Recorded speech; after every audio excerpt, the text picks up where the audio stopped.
She lacked an intimidation factor, yet when he dared to laugh, she didn't think twice before acting. The handful of mud hit the behemoth square in the face with a satisfying splat. "Did you really just do that?" he asked with clear annoyance as he wiped the mud from his face with a hand. Dumb question, seeing as how she had. "Get out of my way." "Or what?" Perhaps flinging a second handful wasn't the most mature response. Her excuse? "I'm tired." Before she could explain how he deserved it, Princess attacked.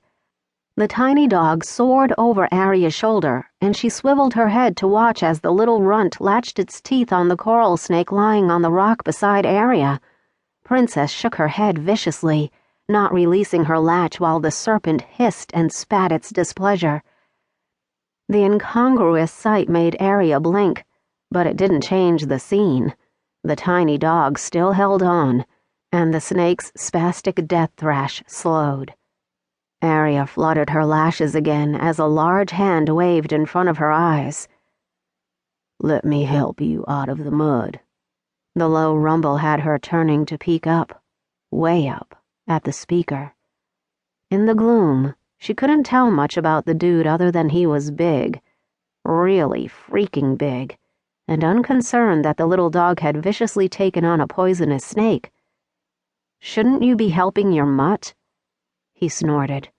"Princess would be offended if I butted in. She's more than capable of taking care of herself." Sounded familiar. Aria also had an independent streak, and that meant she eschewed his offer of a hand to crawl out of the muck, because it was so much more impressive when she slogged through the sucking mud and crawled onto the scrub grass. But she did it, just like she'd escaped Merrill and Harold and all the others hunting her.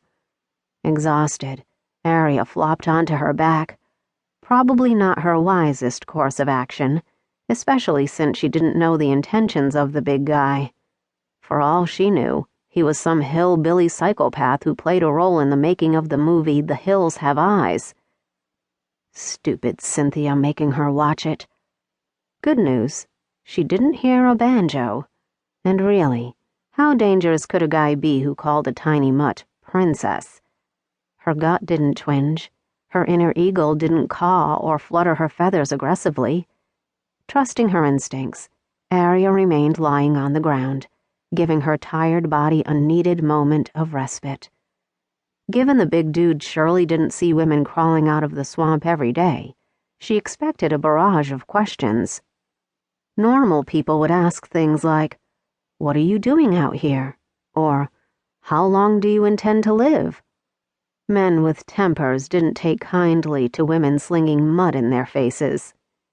The stranger, however, didn't say a word, but he did strip his shirt off and use it to mop his face. The shadows didn't allow her a clear view, but she saw enough to realize his bulk was comprised of muscle, not fat. Lots of muscle. "We should stroke it and soothe his ruffled feathers," her eagle suggested. There would be no stroking. Aria looked away and noted his dog had finished with the snake. The poisonous serpent lay limp on the rock, and Princess pranced and yipped, celebrating her kill. "What a good girl. Did Daddy's princess kill the nasty viper?"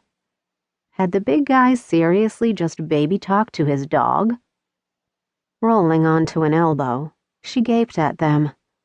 The guy had crouched down to grab his little pet and held her cradled in the crook of one arm. The darned thing was barely a bite, yet the big dude, who smelled slightly reptilian himself, toted Princess as if she were made of fine spun glass, while Aria lay in the dirt, looking and smelling like a pile of refuse. So unfair. Although why she cared she couldn't have said. What does it matter if he mollycoddles his dog? And who cares if I'm filthy? I'm not looking to impress him. "We need a bath," her avian side complained. While she could handle a little dirt, her inner eagle cringed.